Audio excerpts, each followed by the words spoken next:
The following program contains sexual content. Viewer discretion advised. Today on an all-new Dr. Phil, a father accused. I believe my dad sexually abused my sisters. I never did those things. A mother question. Did you know he was doing what they say he was doing?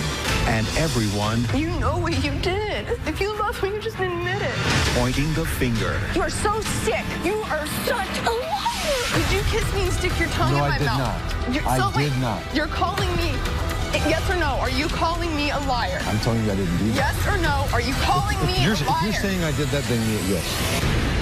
Steve did take a polygraph test, and the results were... Let's do it. Have a good show, everybody. Here we go. This is a safe place to talk about hard things. Stand by. We'll count you down. Today's going to be a changing day in your life. 5, 4. I am not giving up on you.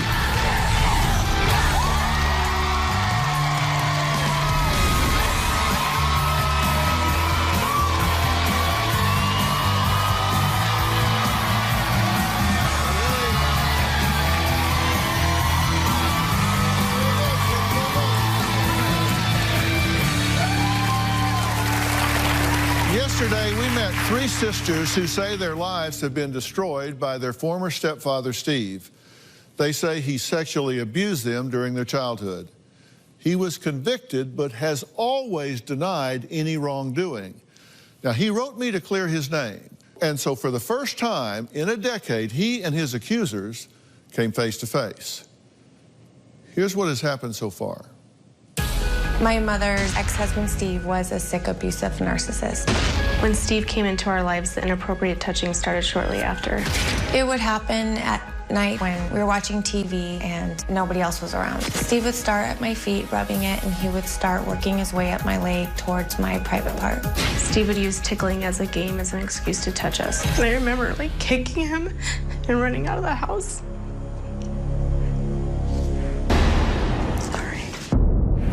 Steve was arrested around May of 2000. Steve took a plea deal. He acknowledged the state had enough evidence to convict him, but he was not admitting guilt. Steve didn't receive any prison time. I want him to take responsibility for what he did. How long has it been since y'all have all been in proximity one night? I saw him about a year ago.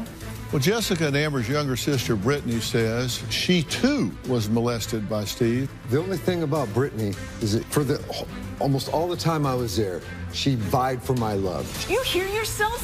God, I was a child. I never have done anything to you, ever. Oh, yeah? Really? You did not beat me?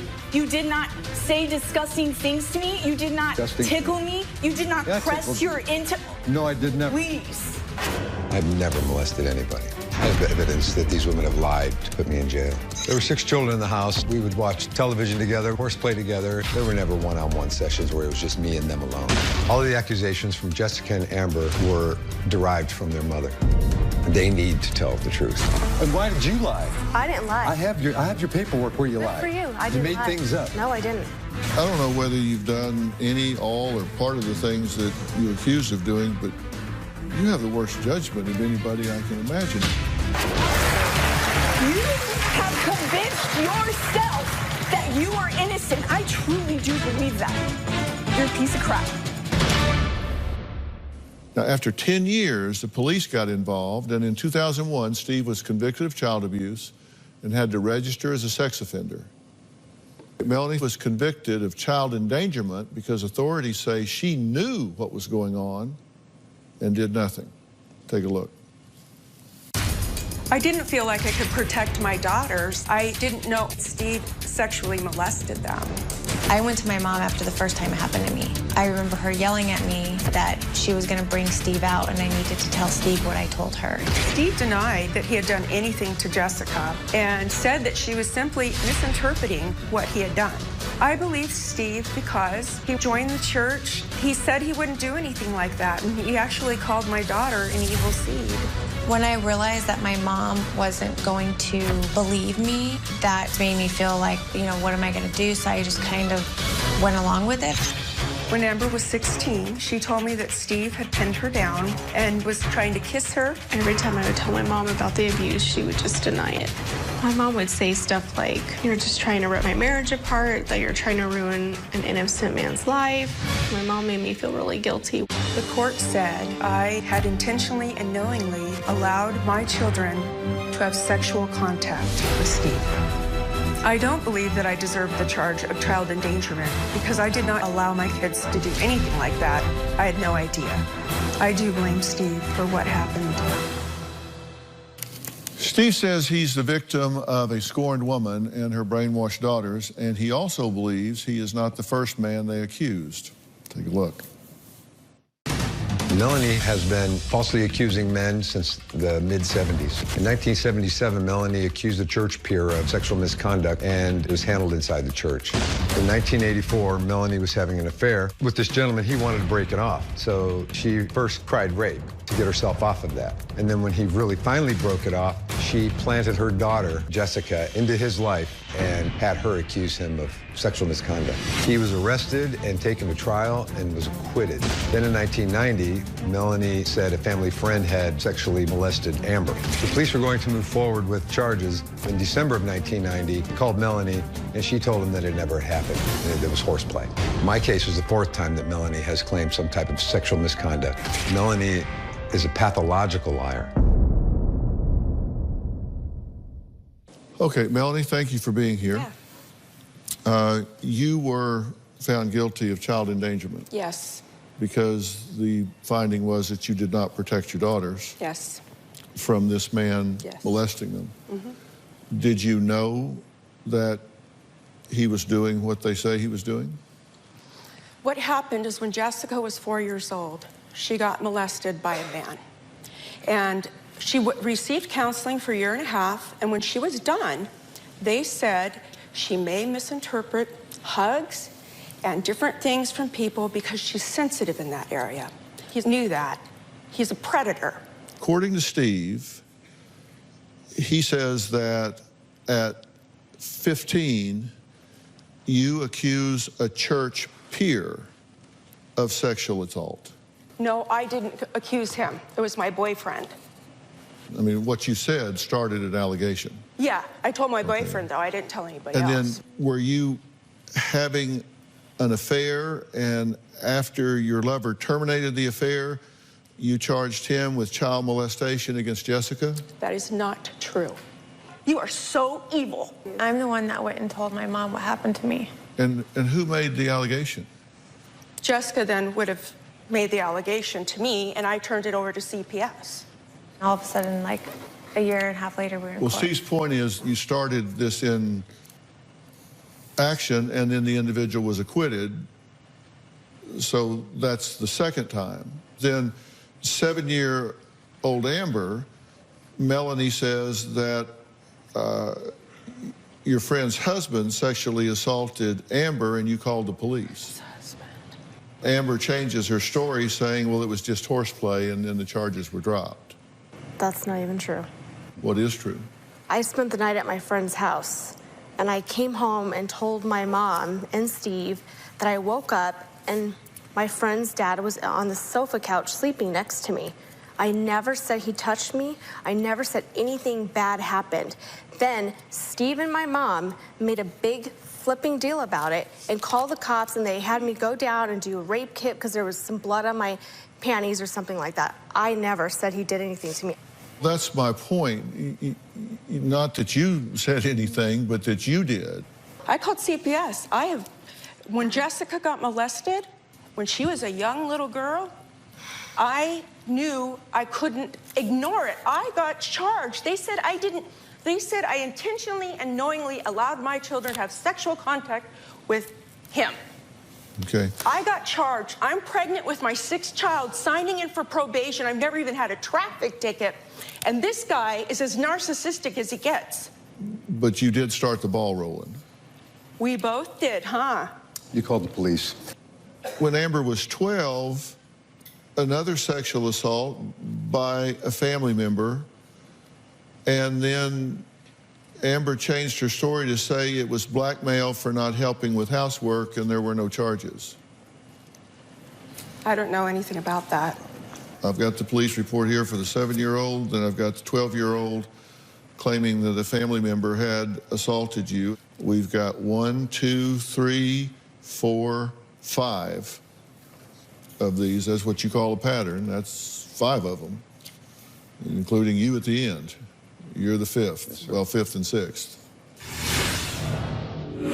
I remember memories about Steve, but it was so foggy still. I was like, you know what, I don't have vivid memories. I do now, but I didn't back then. And later... Look at me. Call me a liar. Jamie, oh my goodness. I can't believe you're saying that. Did you kiss me and stick your tongue in my mouth? No, I did not. Why can't you just not be a liar? Tomorrow on an all-new Dr. Phil, a non-traditional mom. So I explained to my daughter that I was a professional dominatrix. A frustrated dad. You send your daughter to live with her. Were you just throwing your hands up? Is their teen daughter... You're at a concert with your daughter smoking dope that she got from you. Growing up way too fast. I started having sex about a year ago. She's 14. You're okay with her being sexually active? She was looking at things when she was 11. Well, you showed them to her. I did not show them to her. She said she got it on your phone. You've undermined me constantly. I have never undermined you. You undermine me. You're allowing her to do whatever the hell she wants. That's tomorrow. My mother absolutely did not brainwash us and make us say that Steve molested us. She never even did anything when we came to her to tell her it was happening. She actually told me I was trying to steal her man. Her whole life, she's done nothing but try to please her man. Steve had special cereal. He had special soda. Milk. We had to drink the powdered milk while he got the regular milk from the store. That's how the level it went to. My mom catered to the men in her life. My mom wanted to stay with Steve. She didn't believe us at all. Jessica, Amber, and Brittany say their nightmare began 27 years ago when their mother, Melanie, married Steve. Now, behind closed doors, the sisters say Steve was sexually molesting them. He says that he has been falsely accused, has been falsely convicted, and has the evidence to prove it.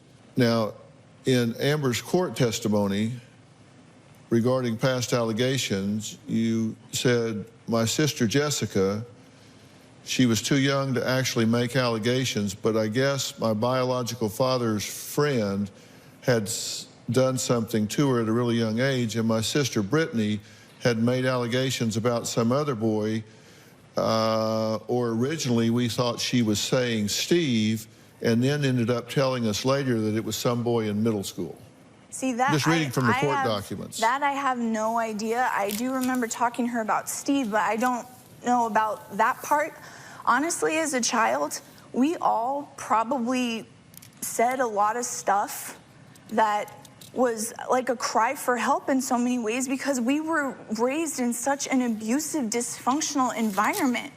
So I remember going to the hospital with her and having that feeling and slight little thoughts about, not thoughts, memories about Steve. And that was where I mentioned it, but it was so foggy still that's why I didn't press it further, because I was like, you know what, I don't have vivid memories. I do now, but I didn't back then. Now, regarding Steve being naked, in an email from Amber on 5/23/2000, Steve noted she indicated that Steve walked into the room naked. Quote, I remember him walking into the room naked, and I don't remember anything else. 2 months later in a police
report, Steve noted again that Amber remembered Steve coming in her room naked, but then Steve noted a month later Amber denied seeing Steve completely naked, but had seen his privates while wearing small, tight shorts.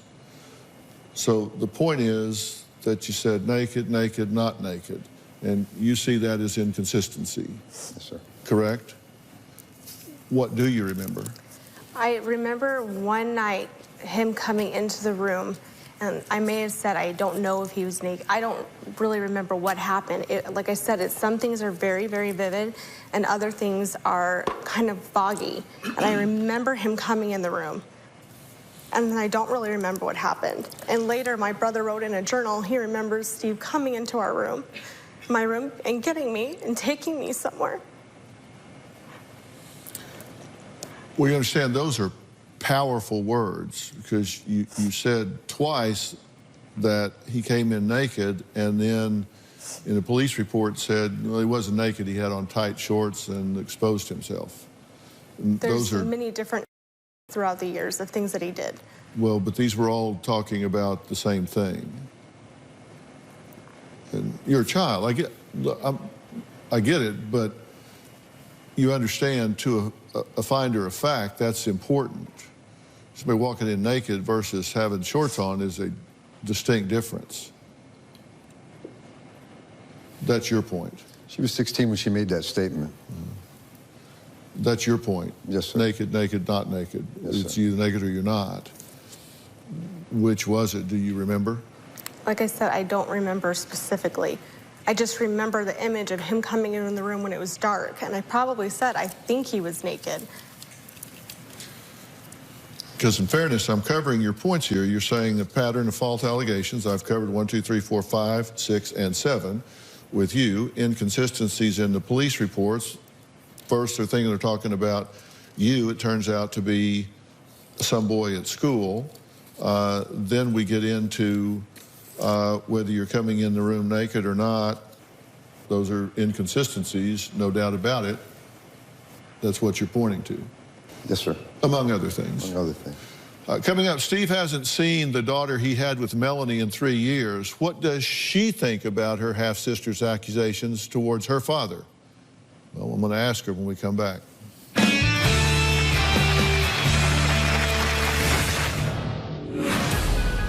I remember being little and watching my dad tickle my sister Amber. He would tickle around her chest, and he called it the booby tickle. I believe my dad sexually abused my sisters. Bottom line is, I just want my dad to admit all the things he's done to us. And later, somebody in this group was furnishing Mom with her drugs. And you were molesting my children. How dare you say that, you sick man! Melanie had convinced my daughter Jamie that I was a monster since she was 10 years old. They wouldn't let me see her. 10 years later. It was 5:30 in the morning. I got a call. It was Jamie. Wow. And she said, I know you didn't do it, Dad. And she wanted me back in her life. And actually got to fly to Ohio and give her away at her wedding. That was pretty good. I got her back. We're really close. Well, Jamie is Steve and Melanie's biological daughter, and she says it's very hard for her to be in the middle of her father and sisters.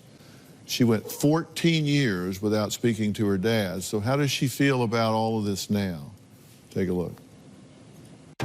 I believe my dad sexually abused my sisters. I remember being little and watching my dad tickle my sister Amber. He would tickle around her chest, and he called it the booby tickle. When I was 8 years old, I went to give my dad a kiss, and he stuck his tongue in my mouth. I didn't even know what a French kiss was or anything, so when he did that, I was just kind of like, what was that? It kind of makes my skin crawl when I remember it. By the time I was 10 years old, I stopped speaking to my father. When I was around 21 years old, my father contacted me, and I emailed him back. I told him he was sick for what he did to my sisters, and I brought up the kiss situation with me. And he acknowledged it happened, but he twisted it. His exact words were, Your memory is quite clouded, child. You did that to me, and I even scolded you for it. I've always felt like he was guilty, but when I was 24 years old, I was getting married, and my mother told me she wasn't coming. I decided to ask my dad to come because it was important to me to have a parent there. It was kind of a dream of mine to have my dad walking down the aisle. My relationship with my dad is pretty complicated. On one hand, he is my flesh and blood, he's my dad. And the other hand, he's a convicted child molester. Bottom line is, I just want my dad to admit all the things he's done to us. Jamie, thank you for being here. You've been listening to everything in the show so far? Yeah.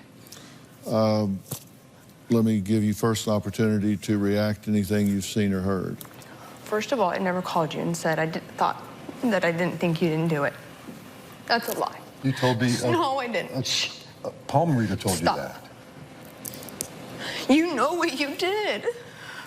If you love me, you just freaking admit it. Why you gotta lie to me? You kissed me. You did. Jamie, you no. know I told... Do not call me a liar. No. Look at me. Call me a liar.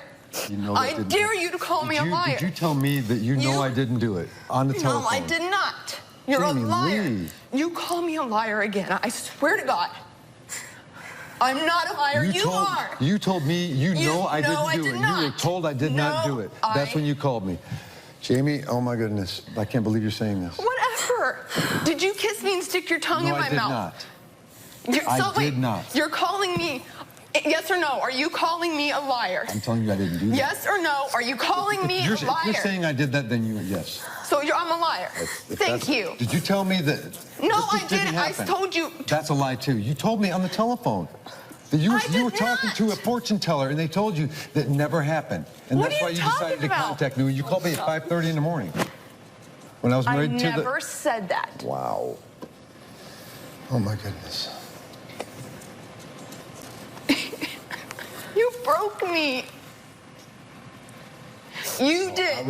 I loved you. Broke me. You were the apple of my eye. I know you know were as a child. You were horrible to my sisters. They were horrible all to each other, everybody. Yeah, that woman right over there was terrible to you guys. Do not talk about my mom right now. It's not about that. Okay. Why can't you just not be a liar? What am I lying about? It's okay to just say it. What am I lying about? Something's wrong with you, and it's okay to need help sometimes.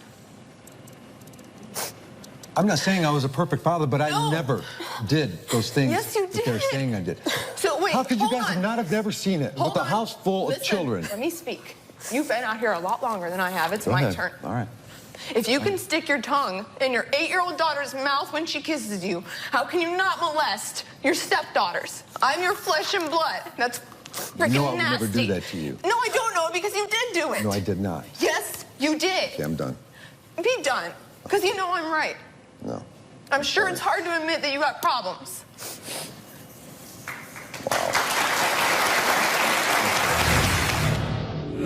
Wow. Are you going to change your story now? You are such a liar. You were laughing that she soiled herself because you're sick like that. And later, Steve did take a polygraph. There were 4 questions on this test, and the results were...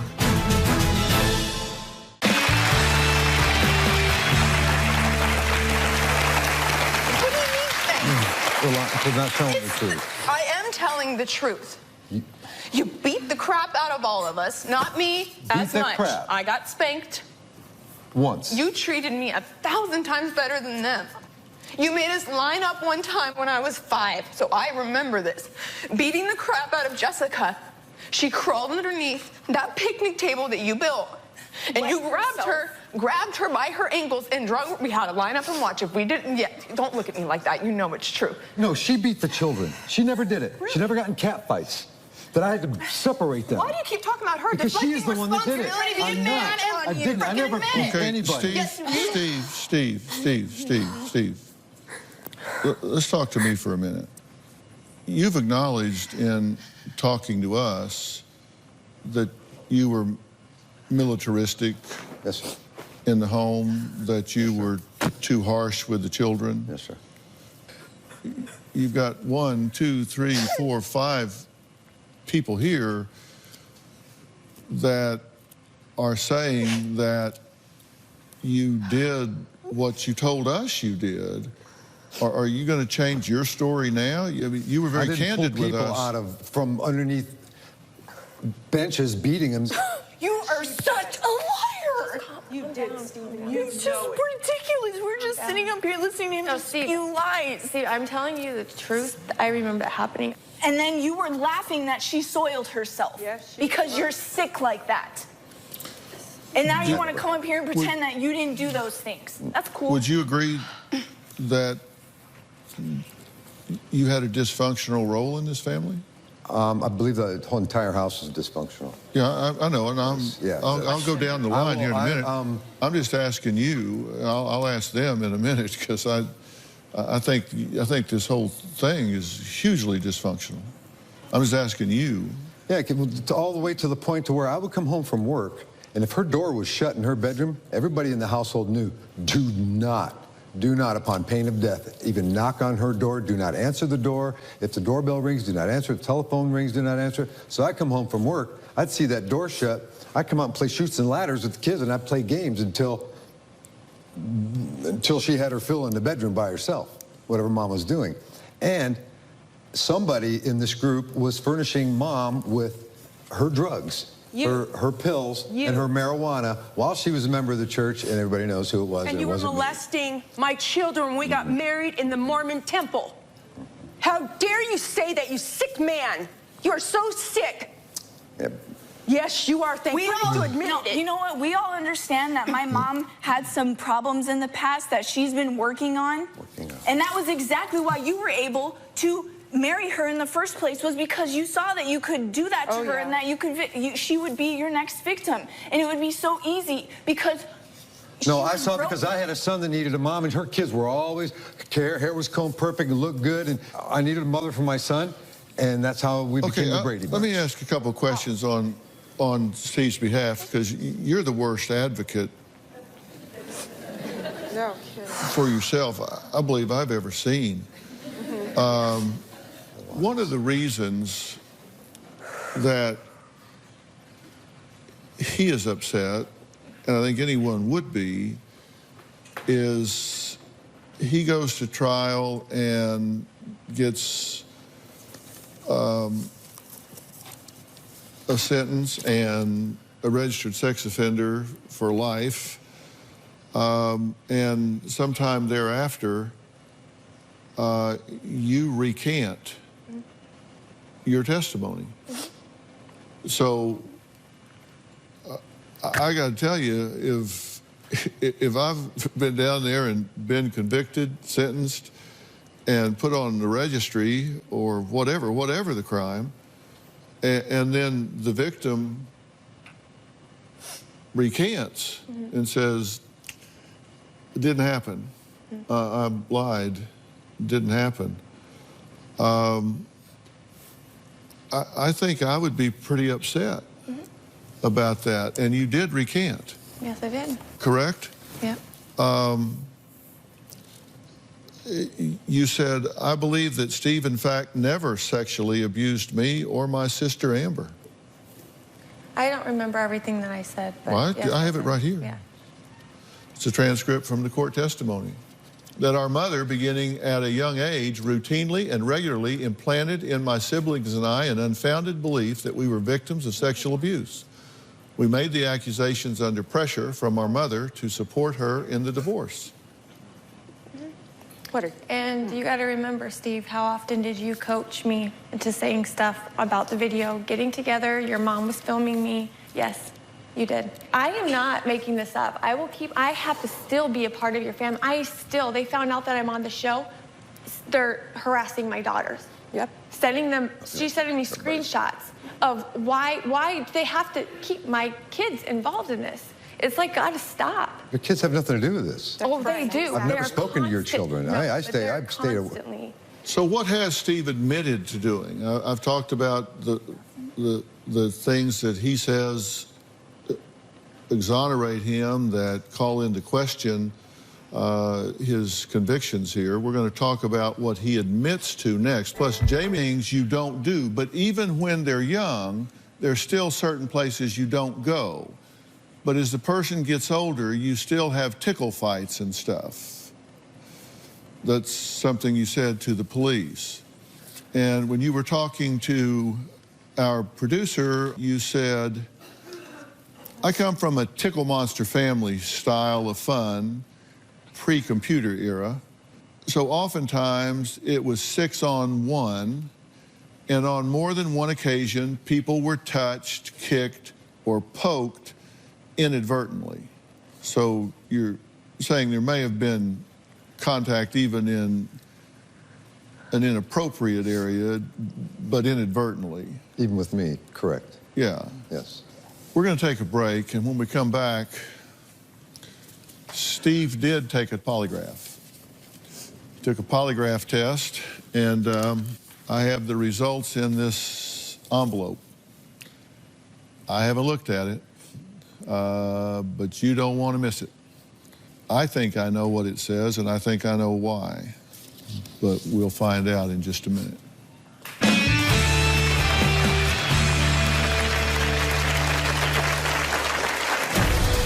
I'm going to do a polygraph test with Steve. Today is his chance to clear the record.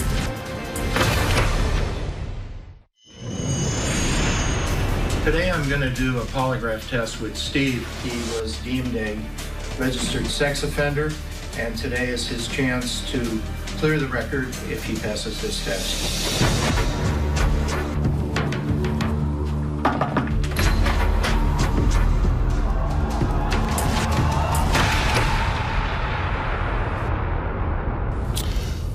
Well, Jamie wanted Steve to take another polygraph exam, so we reached out to Jack Tremarco.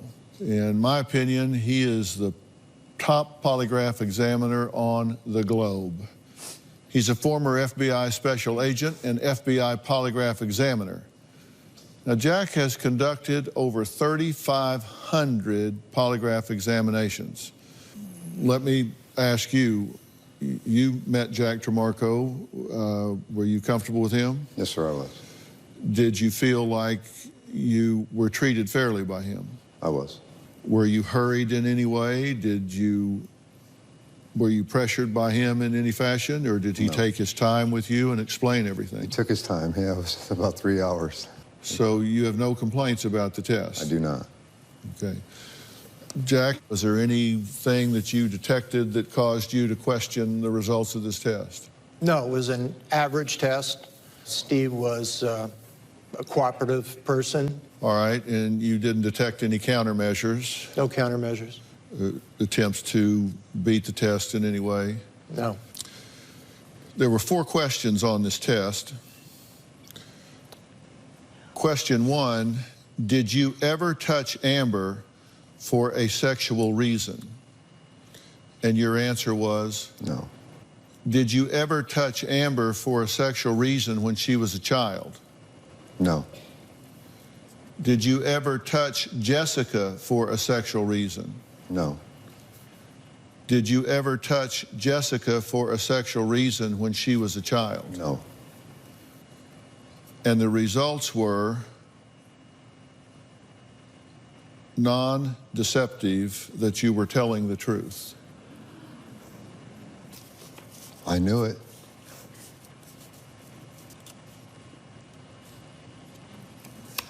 This whole thing just felt like a witch hunt from the beginning. It was terrible. To hear these allegations,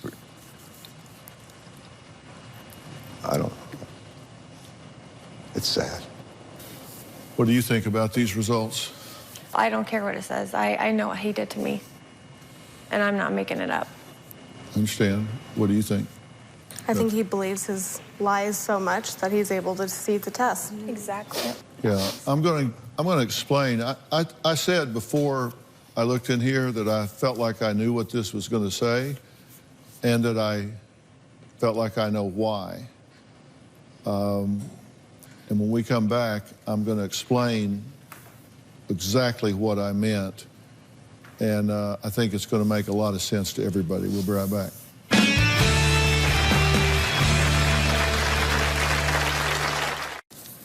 You know, I said before I opened that envelope that I felt like I knew what it was going to say and that I knew why. I thought you were going to pass this test.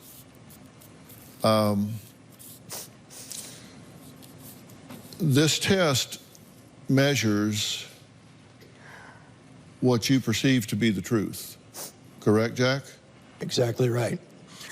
I said this very early on in our conversation, if you'll think back. I said, if you believe he really believes what he's saying, why would you be upset with him? Because you can't be mad at somebody for believing what they believe, if they believe it. And I said, why would you be upset with her if she believes what she believes? That doesn't mean that that's not distorted in some way. And I have no doubt that alcohol has played a huge part in distorting your recollections, your inhibitions, your behaviors. Do I think that you're lying? Absolutely not. The fact that you recanted doesn't make me believe that you're lying. Do I think that you're lying? Absolutely not. Absolutely not. Absolutely not. Absolutely not. And absolutely not. I don't think anybody's lying here. I believe that this is a highly dysfunctional situation. I believe that your respect of boundaries in a family full of women is really poor. You guys are hurt and you need to heal. And I want to help you to do that. The first thing I want to do is I've been talking to Miles Adcox at Onsite.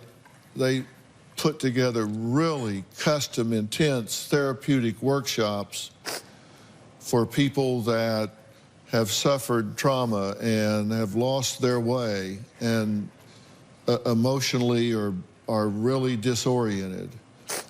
And I've made arrangements to start sending you guys down there 2 or 3 at a time and let you be there however long you need to be there to hit the reset button and find your bearings here and realize your worth and your value. And that's where I want to start, and then I want to follow it up and back it up with some really strong individual counseling and life coaching to get you back where you need to be. Okay, will you accept this help? Okay. All right, we've got to stop. I do want to thank all of my guests today. Let me tell you something. We deal with real people and real stories here. And when you deal with real people and real stories, they're not always black and white. It's not always one way or the other. But that's okay. We work to criteria. We're going to get this right. We're going to get this family healthy. A special thanks to Jack Tremarco. He is the best of the best. And to Miles Adcox and his great team at Onsite. For more information about today's show, log on to drphil.com. Tell us what you think on Facebook and Twitter as well. Thanks for being here.